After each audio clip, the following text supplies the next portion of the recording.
Hello friends, तो आज discuss करेंगे अक्षांश व देशांतर रेखाओं के बारे में। तो इस वीडियो में हम अक्षांश और देशांतर रेखाओं यानी कि लैटिट्यूड्स एंड लॉन्जिट्यूड्स रेखाओं के बारे में बहुत डिटेल में पढ़ेंगे।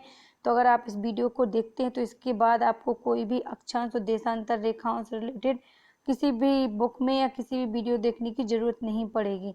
तो आप इस वीडियो को अंत तक जरूर देखें। तो सबसे पहले हम डिस्कस करेंगे अक्षांश रेखाओं के बारे में, यानी कि लैटिट्यूड्स लाइन के बारे में डिस्कस करेंगे। तो पहले इनकी डेफिनेशन देखते हैं, यानी कि अक्षांश रेखाएं होती क्या है। तो पृथ्वी की सतह के समानांतर पृथ्वी के केंद्र से पृथ्वी की सतह पर स्थित समान कोण बनाने वाले बिंदुओं को मिलाने वाली रेखाएं अक्षांश रेखाएं कहलाती हैं। तो आप देख सकते हैं पृथ्वी की सतह से पृथ्वी के समानांतर पृथ्वी के केंद्र, तो पृथ्वी के केंद्र क्या है, ये है। तो पृथ्वी के केंद्र से पृथ्वी की सतह पर स्थित समान कोण बनाने वाले बिंदुओं को मिलाने वाली रेखाओं को क्या कहा जाता है, अक्षांश रेखाएं। और अक्षांश रेखाएं कैसे खींची जाती हैं, तो अक्षांश रेखाएं पूरब से पश्चिम की ओर खींची जाती हैं। क्या हमारा ईस्ट है और ये क्या है, वेस्ट है। तो कहाँ से, पूरब से पश्चिम की ओर खींची जाए। आई होप आप समझे होंगे। अब हम देखते हैं कुछ इंपॉर्टेंट अक्षांश रेखाओं के बारे में। तो सबसे इंपॉर्टेंट अक्षांश रेखा कौन सी है, तो सबसे इंपॉर्टेंट ये है कौन सी, भूमध्य रेखा। इसको 0 डिग्री रेखा, इक्वेटर बहुत से नामों से जाना जाता है। पृथ्वी को 2 पार्ट में डिवाइड करती है, इस वाले एरिया को उत्तरी गोलार्ध, इस वाले एरिया को दक्षिणी गोलार्ध। अब हम देखते हैं इसके बाद में भूमध्य रेखा के बाद में कौन सी रेखा इंपॉर्टेंट है। तो आपको एक दिख रही होगी कर्क रेखा। एक कर्क रेखा कहाँ से गुजरती है, तो ये कर्क रेखा 23.5 डिग्री नॉर्थ यानी कि 23.5 डिग्री उत्तरी गोलार्ध से होकर गुजरती है। और नीचे एक और दिख रही होगी आपको कौन सी, मकर रेखा।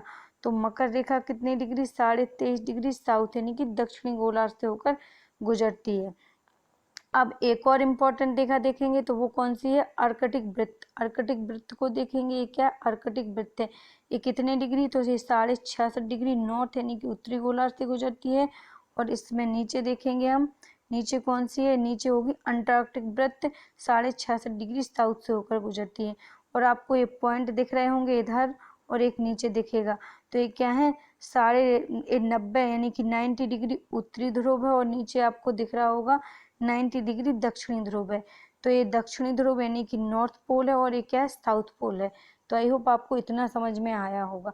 अब हम नेक्स्ट देखते हैं कि अक्षांश रेखा, इसको आप ध्यान मत देना इस वाले लाइन को।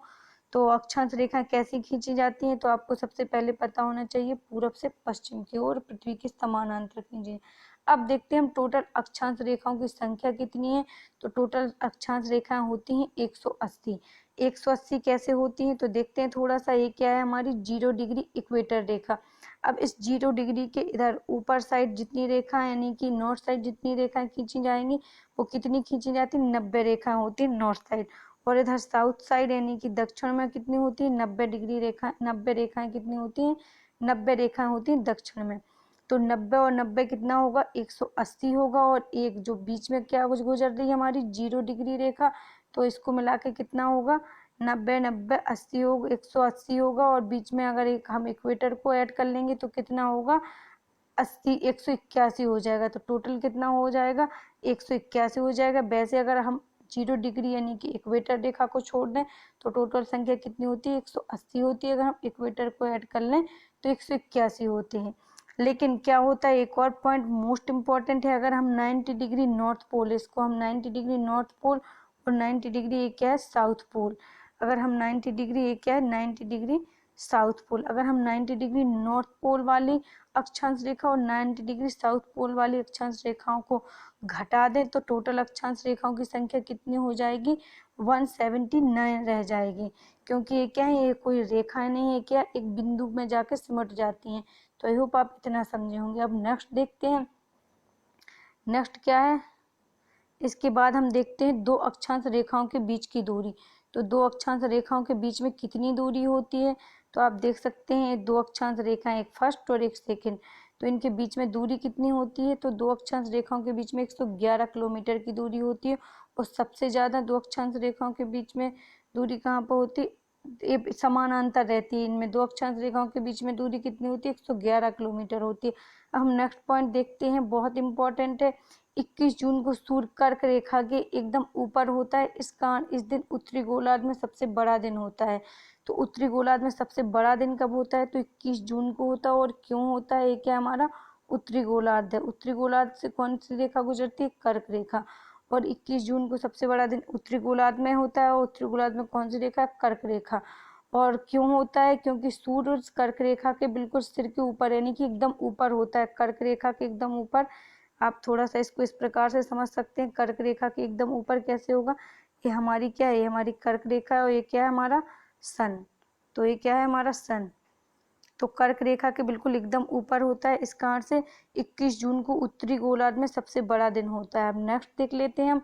22 दिसंबर को सूर्य मकर रेखा के एकदम ऊपर होता है। इस कारण से यह दिन दक्षिण गोलार्ध का सबसे बड़ा दिन होता है। तो दक्षिण गोलार्ध का सबसे बड़ा दिन कौन सा होता है? 22 दिसंबर होता है। और क्यों होता है? तो इसका कारण क्या है? क्योंकि सन कहाँ होता है? इधर होता है, इधर सन होता है। और ये क्या है? हमारी मकर रेखा है। तो मकर रेखा के एकदम ऊपर होता है। इस कारण से 22 दिसंबर को क्या होता है? सबसे बड़ा दिन होता है। एक और इम्पोर्टेंट पॉइंट आपको ध्यान में रखना है, अफ्रीका एकमात्र ऐसा महाद्वीप है जिससे होकर तीनों रेखाएं, यानी कि ये क्या है हमारी?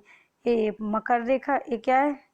कर्क रेखा, ये क्या है? इक्वेटर, और क्या है? मकर रेखा। तीनों रेखा किस महाद्वीप से होकर गुजरती हैं? तो अफ्रीका महाद्वीप से। आई होप आप इतना समझे होंगे। हम नेक्स्ट देखते हैं हम देशांतर रेखाओं के बारे में, लॉन्जिट्यूड्स लाइंस के बारे में देखते हैं। तो देशांतर रेखाओं की सबसे पहले हम डेफिनेशन देख लेते हैं थोड़ा सा। पृथ्वी की सतह पर वे काल्पनिक रेखाएं जो उत्तरी ध्रुव को दक्षिण ध्रुव से मिलाती हैं। तो हमारा उत्तरी ध्रुव कौन सा है? ये क्या है हमारा? थोड़ा सा समझाने का प्रयास करते हैं। हमारा क्या है? उत्तरी ध्रुव। ये क्या है? उत्तरी ध्रुव है। ये क्या है? दक्षिण ध्रुव। और ये रेखाएं कैसी खींची गई हैं? इस प्रकार से खींची गई हैं। इस प्रकार से जो रेखाएं खींची गई हैं उनको क्या बोलेंगे? देशांतर। तो ये क्या कर रही हैं? उत्तरी ध्रुव को दक्षिण ध्रुव से मिला रही हैं। आई होप आप समझे होंगे। नेक्स्ट देख लेते हैं। उत्तरी ध्रुव को दक्षिण ध्रुव से मिलाने वाली और अक्षांश रेखाओं के लंबवत रेखाओं को देशांतर रेखा कहते हैं। भूमध्य रेखा पर देशांतर रेखाओं के बीच की दूरी सबसे अधिक होती है, जबकि ध्रुवों पर जाने पर यह कम हो जाती है। तो भूमध्य रेखा कहाँ पर है हमारी? इक्वेटर, यानी कि 0 डिग्री रेखा ये है हमारी। थोड़ा सा इसको ऊपर करते हैं। ये क्या हमारी? 0 डिग्री, यानी कि इक्वेटर रेखा है। ये क्या हमारी? 0 डिग्री इक्वेटर रेखा है। इसके और ये क्या है हमारी? देशांतर रेखा। तो इक्वेटर पर यानी कि भूमध्य रेखा पर देशांतर रेखाओं के बीच की दूरी सबसे अधिक होती है। और कितनी होती है? तो 111.3 किलोमीटर होती है। 111.3 किलोमीटर होती है। तो सबसे ज्यादा दूरी देशांतर रेखाओं के बीच में कहाँ होती है? तो भूमध्य रेखा पर होती है। और कितनी होती है? तो 111.3 किलोमीटर होती है। और टोटल देशांतर रेखाओं की संख्या कितनी होती है? तो 360 होती है। क्योंकि क्या है हमारी अर्थ क्या है? एक गोल है। तो एक गोल चक्कर के चारों, एक गोल सर्कल के चारों ओर कितनी रेखाएं खींची जाएंगी? 360। आई होप आप इतना समझ गए होंगे। अब नेक्स्ट देख लेते हैं हम। अब हम देखते हैं देशांतर रेखाओं को हम डिस्कस कर चुके हैं, अक्षांश रेखाओं को। अब हम देखते हैं किसको? अक्षांश रेखाओं को। जो भी इम्पोर्टेंट अक्षांश रेखाएं, तो इम्पोर्टेंट अक्षांश रेखा कौन कौन सी थी? कर्क रेखा, मकर रेखा और भूमध्य रेखा। तो अब हम देखेंगे कर्क रेखा कहाँ से गुजरती है, कौन से महाद्वीप से, मकर रेखा कितने देशों से, कितने महाद्वीपों से गुजरती है, भूमध्य रेखा कितने महाद्वीपों, कितने देशों से। तो चलिए इसको हम मैप के माध्यम से डिस्कस करते हैं। तो हम डिस्कस करेंगे जो इम्पोर्टेंट अक्षांश रेखा हैं। तो सबसे पहले कौन सी इम्पोर्टेंट अक्षांश रेखा है? भूमध्य रेखा, जिसको इक्वेटर भी बोला जाता है। तो इक्वेटर सबसे पहले तो आपको पता होना चाहिए कि कितने कॉन्टिनेंट यानी कि कितने महाद्वीपों से होकर गुजरती है और कितने कंट्रीज से यानी कि कितने देशों से। तो ये 3 महाद्वीपों से होकर गुजरती है और 13 कंट्रीज से होकर गुजरती है। फिर इसकी वाटर बॉडीज अलग देखेंगे, किन किन से, जल निकायों से होकर गुजरती है। तो हम सबसे पहले अब डिस्कस कौन सी रेखा के बारे में कर रहे हैं? तो हम डिस्कस कर रहे हैं भूमध्य रेखा के बारे में। तो भूमध्य रेखा किन किन महाद्वीपों से होकर गुजरती है? तो ये कौन सा है? उत्तर दक्षिणी अमेरिका, कौन सा है? साउथ अमेरिका, ये क्या है? अफ्रीका, और ये क्या है? एशिया महाद्वीप। ये हमारा भारत, मालदीव वगैरह ये सब किसमें पड़ता है? इंडोनेशिया वगैरह के इसमें एशिया महाद्वीप में। तो ये कितने महाद्वीपों से? 3। कौन कौन से? एक कौन सा है? दक्षिणी अमेरिका, एक कौन सा? अफ्रीका, और एक क्या है? एशिया। तो ये 3 महाद्वीपों से होकर गुजरती है। अब हम एक एक से देखेंगे, यानी कि दक्षिणी अमेरिका के कौन कौन से देशों से होकर गुजरती है? दक्षिणी अमेरिका है।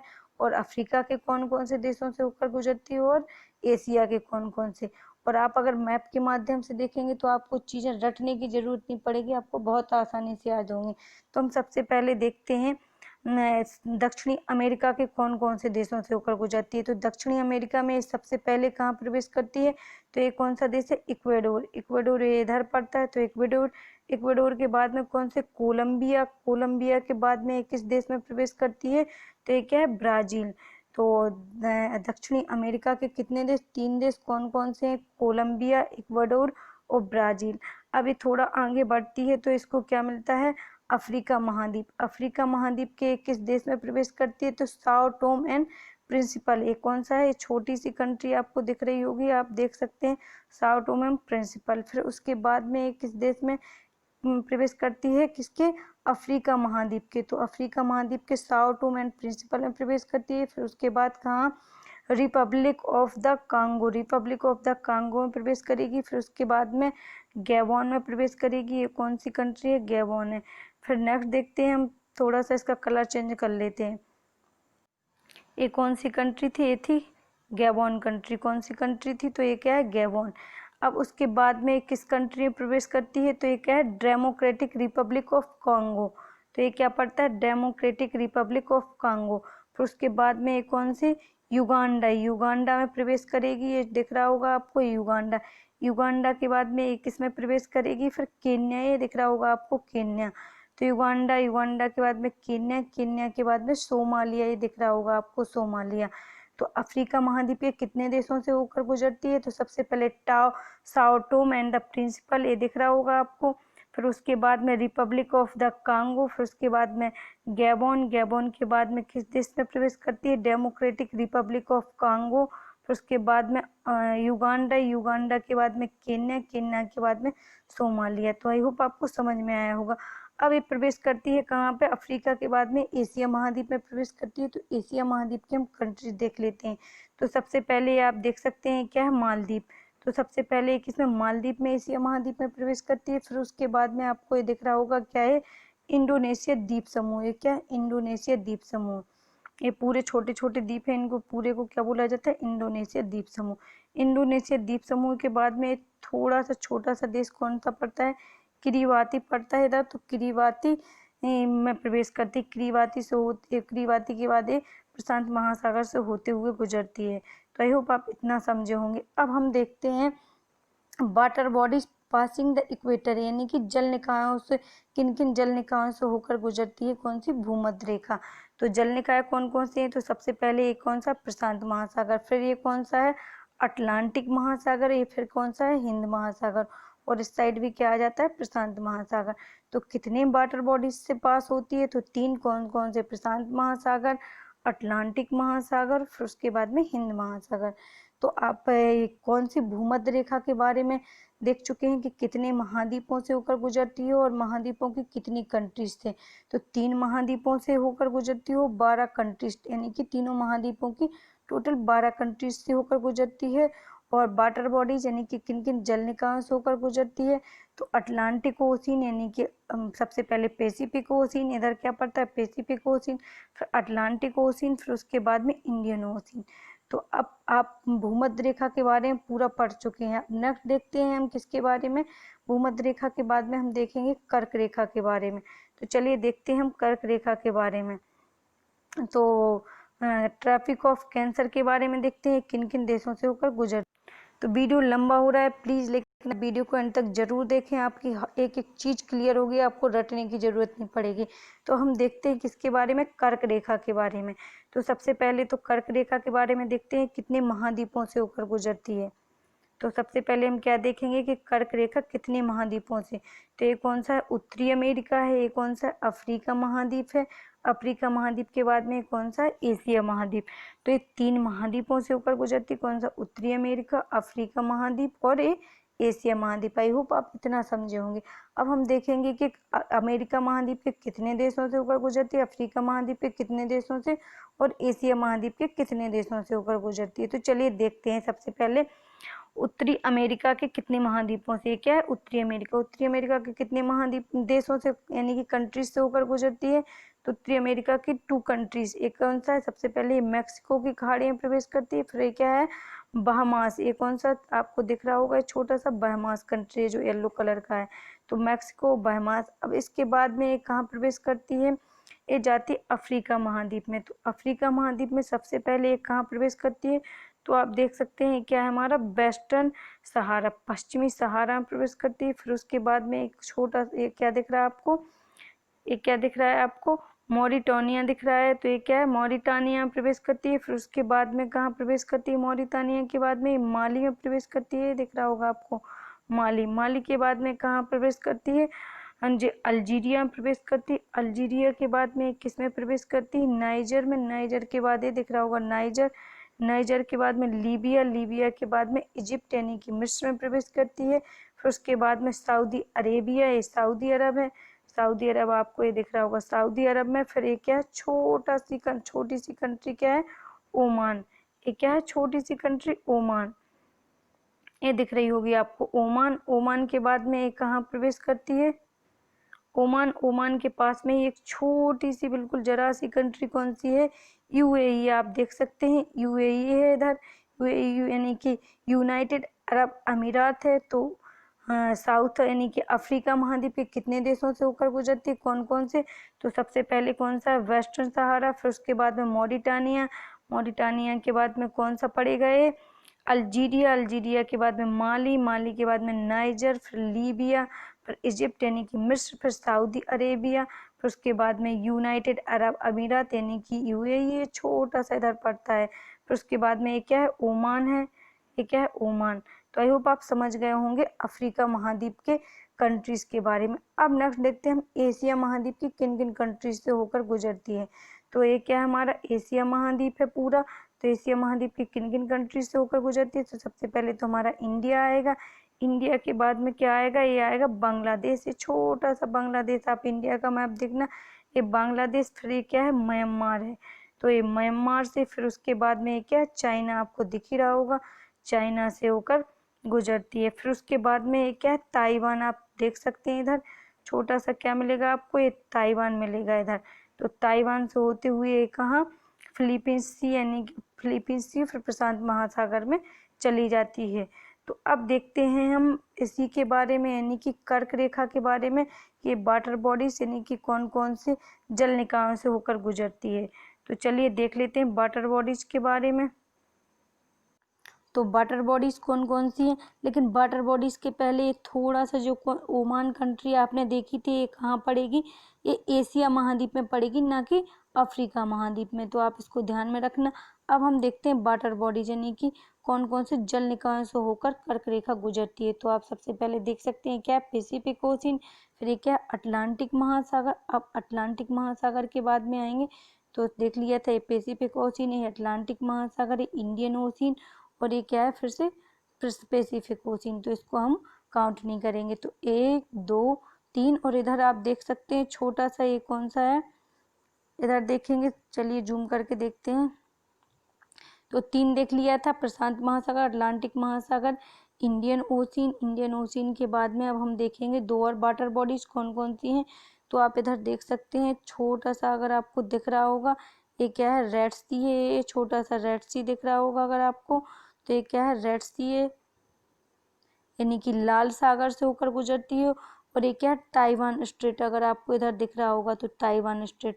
तो ये कितनी टोटल 5 वाटर बॉडीज से होकर गुजरती है। तो कौन कौन सी, ये कौन सा है, प्रशांत महासागर, ये कौन सा है, प्रशांत महासागर, अटलांटिक महासागर, इंडियन ओशियन, ये क्या है, रेड सी, और ये क्या है, ताइवान स्ट्रेट। आई होप आप समझ गए होंगे। तो अब हमने पूरा किसके बारे में पढ़ लिया है, कर्क रेखा के बारे में।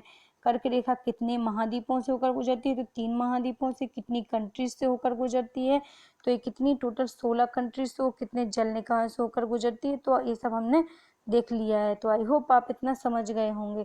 और ये क्या है, फिर इसके बाद में कौन सी, पैसिफिक ओशियन से होकर यानी कि प्रशांत महासागर से होते हुए चली जाती है आगे। अब हम देखेंगे किसके बारे में, अब हम नेक्स्ट डिस्कस करेंगे किसके, मकर रेखा के बारे में। ट्रॉपिक ऑफ कैप्रिकॉर्न के बारे में डिस्कस करेंगे कि ये कितने महाद्वीपों से होकर गुजरती है और कितने देशों से होकर गुजरती है कितनी वाटर बॉडीज से होकर गुजरती है। तो सबसे पहले तो हम देखेंगे कि ये कितने महाद्वीपों से होकर गुजरती है। तो ये भी तीन महाद्वीपों से होकर गुजरती है। टोटल 10 कंट्रीज से होकर गुजरती है। वाटर बॉडीज कितनी, 3 वाटर बॉडीज यानी कि 3 जल निकायों से होकर गुजरती है। तो सबसे पहले हम देख लेते हैं कौन कौन से महाद्वीप। ये क्या है हमारी, ये जो आपको रेखा दिख रही होगी, ये कौन सी रेखा है, ये हमारी कौन सी रेखा है, मकर रेखा है।